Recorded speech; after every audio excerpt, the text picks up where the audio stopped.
Assalamualaikum warahmatullahi wabarakatuh. Saya Rosmalina, peserta PPB Daljak Angkatan 3, sedang melaksanakan PPL di SMA Abdi Negara Binjai. Selamat menyaksikan.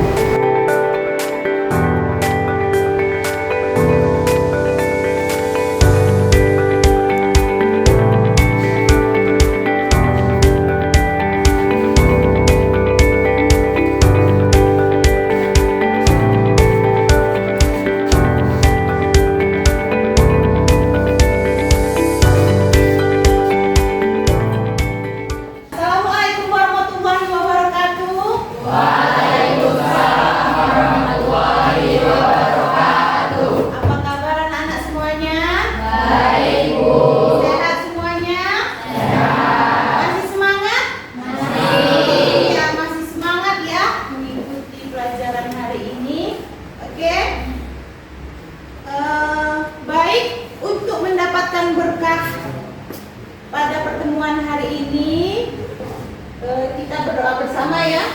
Coba ketua kelas pimpin dulu doanya. Silakan. Belum belajar, marilah kita berdoa. Doa dimulai.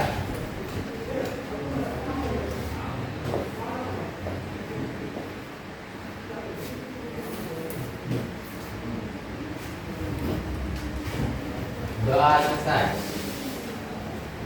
Ya anak-anak, coba silakan berdiri dulu semuanya. Nah, coba dicek kerapiannya, lihat baju-bajunya. Iya, sudah rapi belum? Iya. Oke, lihat kanan kiri. Ada sampah nggak? Oh, sudah bersih ya. Mejanya luruskan? Iya, boleh duduk. Sebelum mulai pelajaran kita nyanyi dulu ya. Tanah air beta, pusaka abadi nan jaya, Indonesia sejak dulu kala seperti puja-puja bangsa.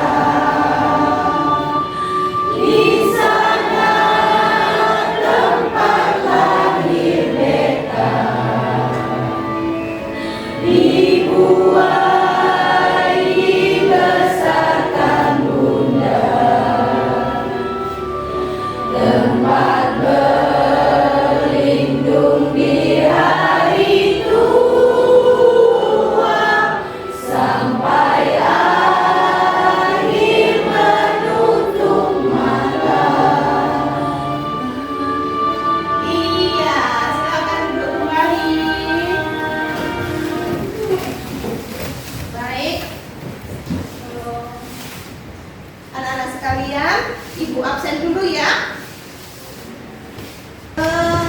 Rimas Ayu Tania, Fatima Azhara, Novita Melianingrum, Keisha Azhara, Mustika Ramadhani Aprianti, Karina Astuti, Reva Adinitya, Wulan Tari, Bunga Aulia, Rasti, Ridho Alfian Sahardinata, Muhammad Dharmaranda, Syahrul Ramadan, Muhammad Rabbi Satrio, Robi Hidayat, Hairunisa, Aulia Saputri, Zahra Nofiza,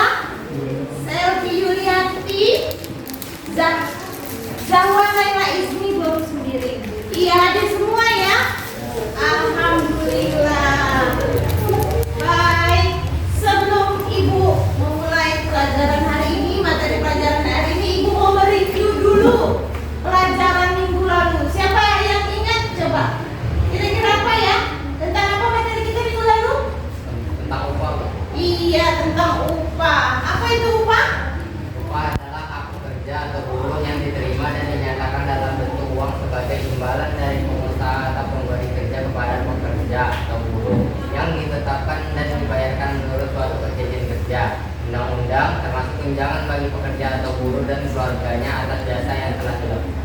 Iya, upah adalah hak pekerja yang diberikan ya dalam bentuk uang sebagai imbalan ya kepada para pekerja atau buruh ya atas jasa yang dilakukan. Nah, tujuan pembelajaran kita hari ini ya pembelajaran kita pembelajaran PBL atau program based learning ya, siswa mampu menjelaskan teori permintaan uang, dapat menjelaskan teori penawaran uang, siswa dapat mendeskripsikan terbentuknya keseimbangan pasar, kemudian kamu juga bisa mendeskripsikan struktur pasar serta dapat menyajikan pengamatan tentang perubahan harga dan kuantitas keseimbangan di pasar dengan aktif dan bertanggung jawab. Kemudian hari ini materi kita tentang teori permintaan uang ya. Materinya ada 4, yaitu pengertian permintaan dan pengertian penawaran, kedua fungsi permintaan dan fungsi penawaran, serta ketiga hukum permintaan dan hukum penawaran, keempat kurva permintaan dan kurva penawaran. Baik,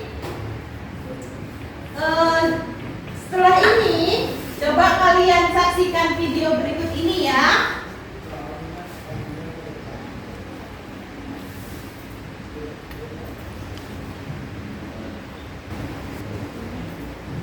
Kasus yang University yang menyangkut mahasiswa baru di kampus Surabaya pada bulan September 2024. Pernahkah Anda bertanya, kenapa ya harga semangkok mie bakso adalah X rupiah? Kenapa juga harga sendal jepit Anda itu Y rupiah? Atau mengapa sih harga tiket masuk bioskop sebesar Z rupiah? Sebenarnya, dari mana sih datangnya harga itu? Dari sekian banyak faktor yang mempengaruhi harga, kali ini kita akan membahas salah satunya, yaitu hukum permintaan dan penawaran. Pernahkah Anda mendengarnya? Secara umum, istilah permintaan bisa diartikan sebagai jumlah barang atau jasa yang diinginkan atau dibutuhkan oleh pelanggan. Sedangkan istilah penawaran diartikan sebagai jumlah barang atau jasa yang tersedia di pasar. Lalu, maksudnya hukum permintaan dan penawaran itu apa? Kira-kira contoh sederhananya seperti ini. Misalnya Anda bayangkan diri Anda sebagai penjual susu murni. Dengan mempertimbangkan berbagai ongkos dan keuntungan yang ingin Anda peroleh, anggap saja Anda menjualnya dengan harga 5.000. Orang-orang mulai berdatangan membeli susu murni di kedai Anda. Dari anak sekolahan, ibu-ibu arisan, sampai bapak-bapak yang hobinya badminton. Namun, karena sudah habis terjual, orang-orang jadi pindah mencari susu murni ke kedai pesaing Anda. Wah, ternyata pesaing Anda pasang harga di 6.000 dan masih laku juga. Duh, coba kalau Anda nggak kehabisan susu murni, Anda pasti masih bisa jualan, bahkan menambah keuntungan Anda. Anda menghubungi supplier untuk menambah stok susu murni Anda ya. Nah, karena stok sudah tersedia, orang-orang mulai datang lagi ke kedai Anda kan? Permintaan susu murni ternyata sangat banyak ya. Ini jadi kesempatan Anda untuk terus mendapatkan keuntungan yang lebih banyak lagi.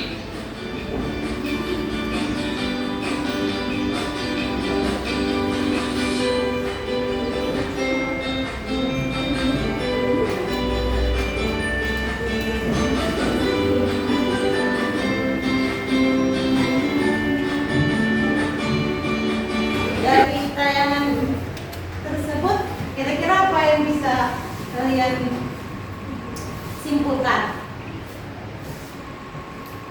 Semakin tinggi harga barang, semakin rendah. Iya, permintaan. Nah, setelah ini, ya, baiklah, kalian bentuk kelompok seperti minggu lalu seperti biasa untuk mendiskusikan. Ibu akan membagikan LKPD pada tiap masing-masing kelompok ya. Silakan dibentuk kelompoknya, satu kelompok 5 orang.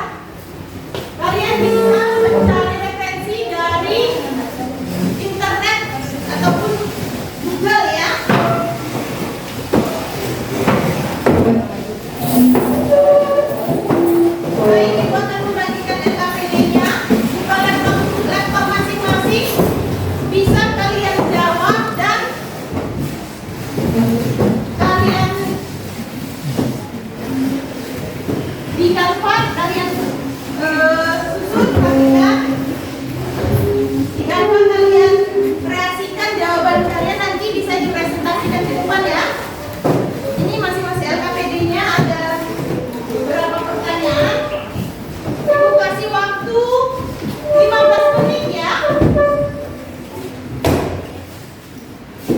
Sambil Ibu menilai hasil kerja kelompok kalian.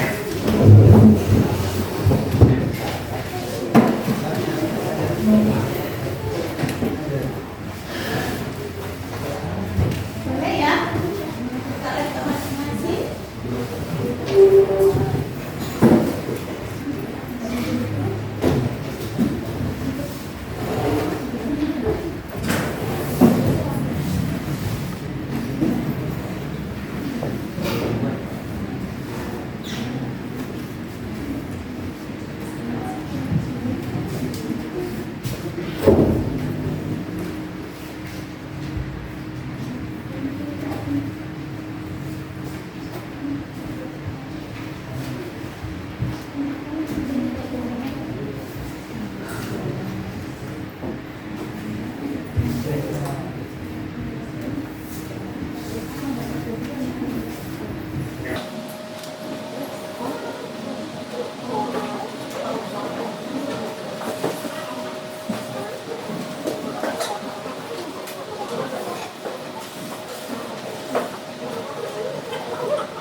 Assalamualaikum warahmatullahi wabarakatuh.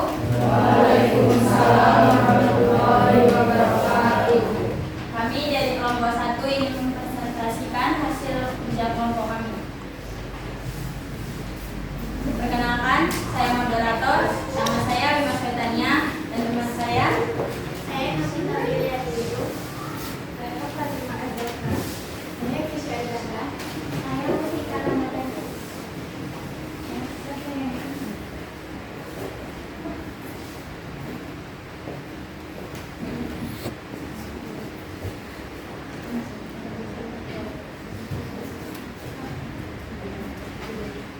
Satu,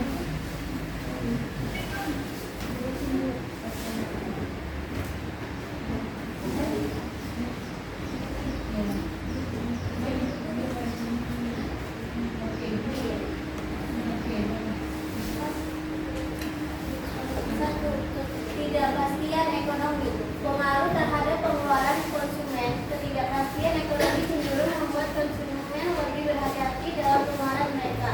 Ini dapat mengakibatkan penundaan pembelian barang dan jasa, karena konsumen lebih memilih menyimpan uang dalam bentuk likuiditas untuk menghadapi ketidakpastian masa depan. Investasi dan keputusan bisnis. Ketidakpastian juga dapat mempengaruhi keputusan bisnis. Perusahaan mungkin lebih cenderung menunda proyek investasi atau mengurangi produksi jika mereka merasa tidak yakin tentang prospek ekonomi. Hal ini dapat berdampak pada tingkat pengeluaran perusahaan dan ketersediaan pekerjaan.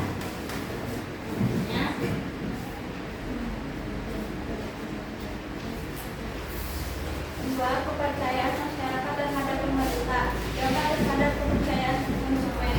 Kepercayaan masyarakat terhadap kebijakan pemerintah dapat mempengaruhi sikap konsumen terhadap pengeluaran. Jika masyarakat memiliki kepercayaan tinggi terhadap pemerintah, mereka mungkin lebih cenderung untuk menghabiskan uangnya. Sebaliknya, kepercayaan rendah dapat menyebabkan penurunan pengeluaran konsumen. Investasi asing dan keuangan global. Kepercayaan terhadap pemerintah juga dapat mempengaruhi keputusan investor asing untuk menanamkan modal di negara tersebut. Jika kepercayaan rendah, investor mungkin menarik investasinya yang dapat mempengaruhi nilai tukar dan arus modal.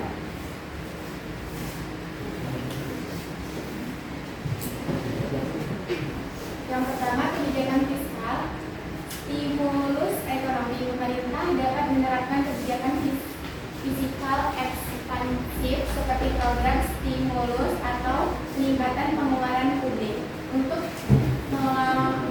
merangsang permintaan agregat dan mengurangi ketidakpastian. Pajak dan insentif. Menggunakan kebijakan pajak untuk memberikan insentif kepada konsumen dan perusahaan yang dapat meningkatkan pengeluaran dan investasi. Yang kedua, kebijakan moneter. Peraturan suku bunga. Bank sentral dapat mengadopsi kebijakan moneter yang mendukung pertumbuhan ekonomi dengan menurunkan suku bunga untuk mendorong pinjaman dan investasi. Intervensi mata uang. Pemerintah dapat melakukan intervensi di pasar mata uang untuk menjaga stabilitas nilai tukar dan meningkatkan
Baiklah, saya akan menjawab dari pertanyaan kelompok 2. Yang pertama, pertanyaannya yaitu bagaimana cara menentukan jumlah uang yang beredar di masyarakat? Jawabannya itu untuk menghitung jumlah uang beredar, maka caranya adalah dengan menjumlahkan seluruh jenis-jenis dari money supply tersebut. Data mengenai jumlah uang yang beredar dapat dilihat di Bank Sentral. Money supply atau jumlah uang yang beredar juga merupakan untuk kelompok 1. Semangat ya, pakai tepuk hebat ya. Iya. Tepuk hebat. Hebat, hebat. Hebat, hebat. Kelompok 1 hebat. Iya. Selanjutnya kelompok 2 boleh? Silakan kelompok 2.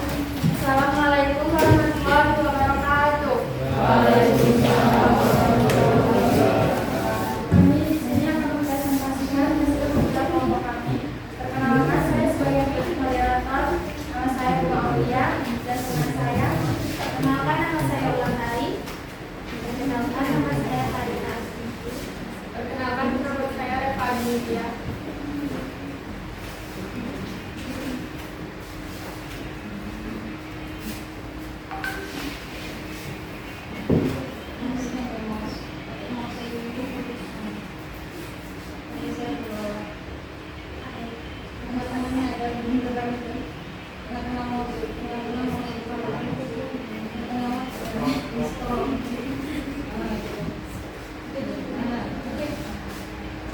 Menurut kami, selain pendapatan, inflasi juga mempengaruhi permintaan uang. Inflasi juga menjadi faktor yang mempengaruhi permintaan uang bersama dengan pendapat dari suku bunga.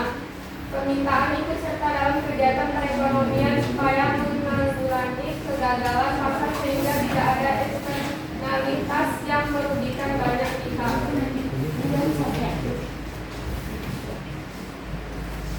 Dampak dari perubahan dalam kecepatan peredaran uang terhadap permintaan uang adalah jika jumlah uang beredar di masyarakat tinggi, maka inflasi bisa terjadi. Hal ini dikarenakan ketika jumlah uang di masyarakat meningkat, harga barang akan ikut mengalami kenaikan. Perubahan ini sangat mempengaruhi kebijakan moneter dan stabilitas ekonomi karena jumlah uang yang beredar akan berpengaruh terhadap pertumbuhan ekonomi. Menurut kami, dengan globalisasi, setiap negara akan bebas melakukan perdagangan untuk meningkatkan perekonomiannya. Dengan begitu, pemerintah uang juga akan baik, arus keluar modal akan meningkat. Suka dan kelompok yang ingin bertanya, kami persilakan. Kapan saya bisa tanya?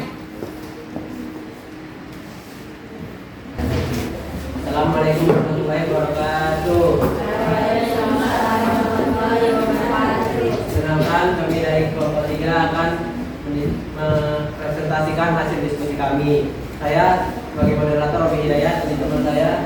Perkenalkan, nama saya juga dan saya Nanta. Perkenalkan, nama saya Muhammad Ramadan. Perkenalkan, nama saya Ramadan.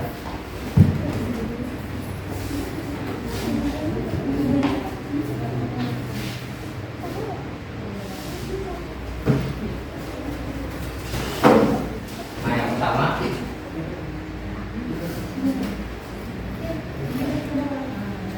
analisis bagaimana faktor-faktor psikologis seperti ketidakpastian ekonomi dan kepercayaan masyarakat terhadap pemerintah dapat mempengaruhi permintaan uang. Bagaimana pemerintah dapat merespon kondisi ini melalui kebijakan ekonomi? Jawabannya, pemerintah Indonesia mengimplementasi program ekonomi untuk mendorong pertumbuhan ekonomi. Stimulus ini meliputi berbagai kebijakan fiskal seperti pengurangan pajak bagi sektor tertentu, insentif dan pengeluaran pemerintah yang lebih besar untuk proyek-proyek infrastruktur. Tujuan dari stimulus ini adalah mendorong aktivitas ekonomi dan meningkatkan daya beli masyarakat.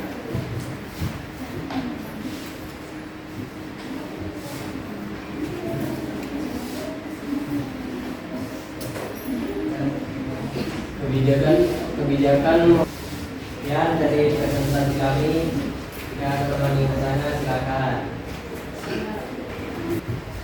Perkenalkan, saya dari kelompok 1 yang bertanya, apakah hal-hal yang dapat dilakukan oleh produsen atau penjual untuk meningkatkan sensitivitas produk mereka terhadap perubahan harga?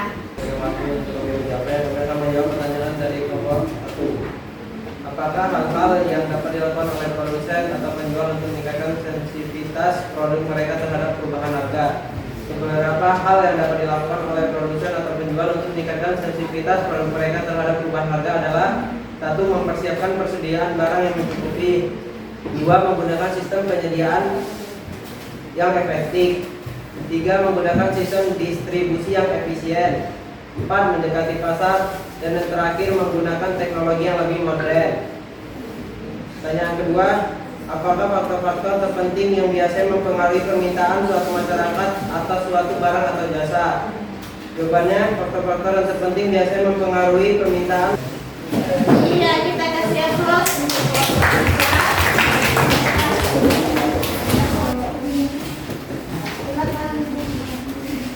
Assalamualaikum warahmatullahi wabarakatuh. Perkenalkan, saya Zara Nufida dari kelompok 4 ingin mempresentasikan tugas kelompok kami. Perkenalkan juga teman saya. Perkenalkan, nama saya Dari Nisa.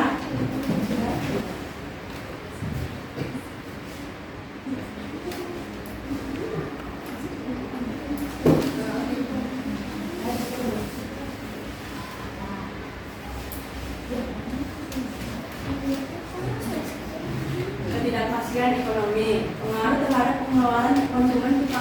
Ketidakpastian ekonomi cenderung membuat konsumen lebih berhati-hati dalam pengeluaran mereka. Ini dapat mengakibatkan penundaan pembelian barang dan jasa karena konsumen lebih memilih menyimpan uang dalam bentuk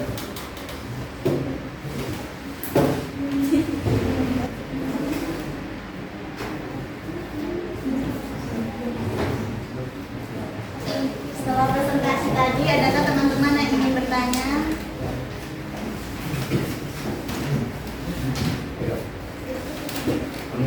Kami dari kelompok 2 yang bertanya. Dan selanjutnya, mengapa teknologi sangat berpengaruh dalam kegiatan penawaran di masyarakat?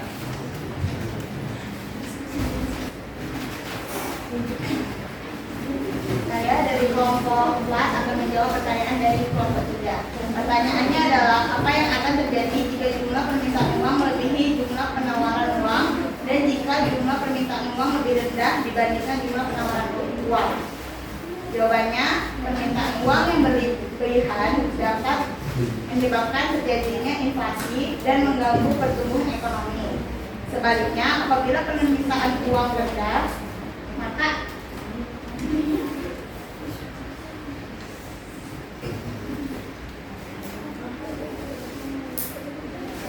akan terjadi kelusuan ekonomi seperti kemakmuran masyarakat yang secara terus-menerus.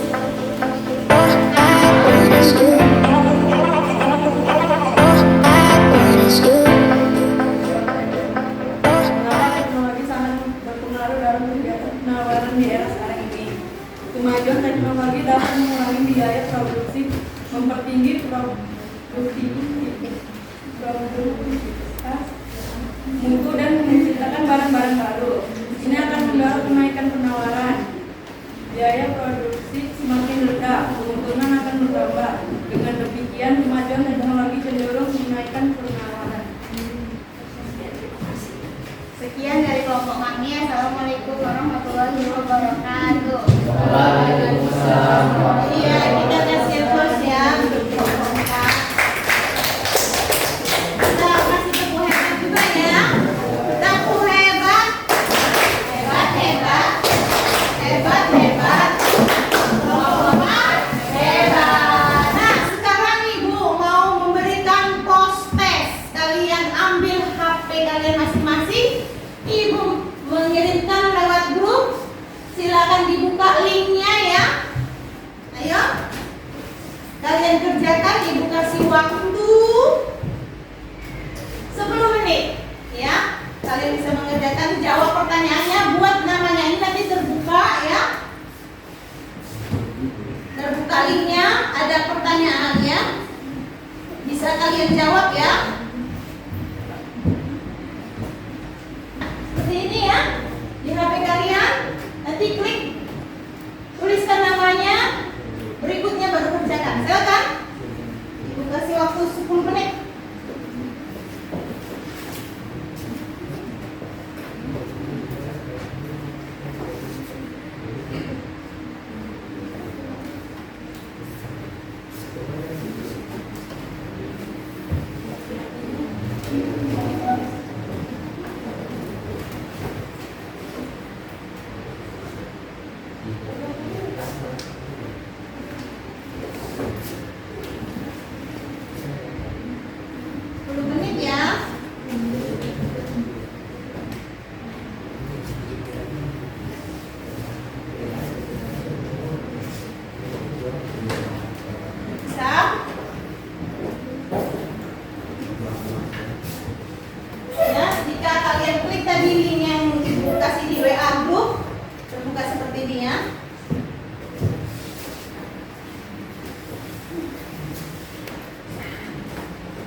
Kerjakan masing-masing apa yang menurut kalian benar, klik ya.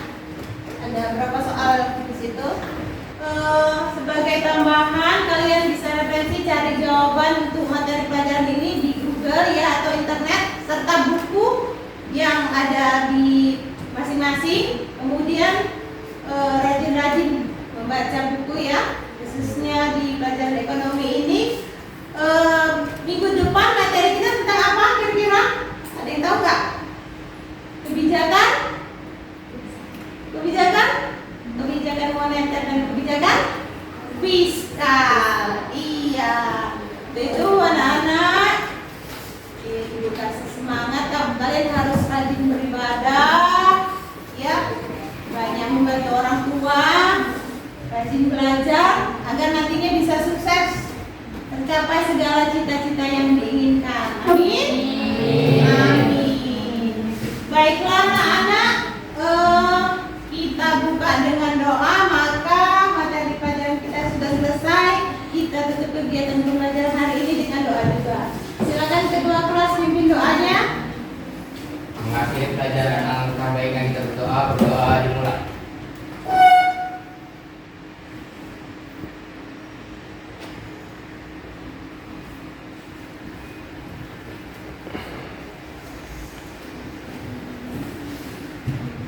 Doa selesai.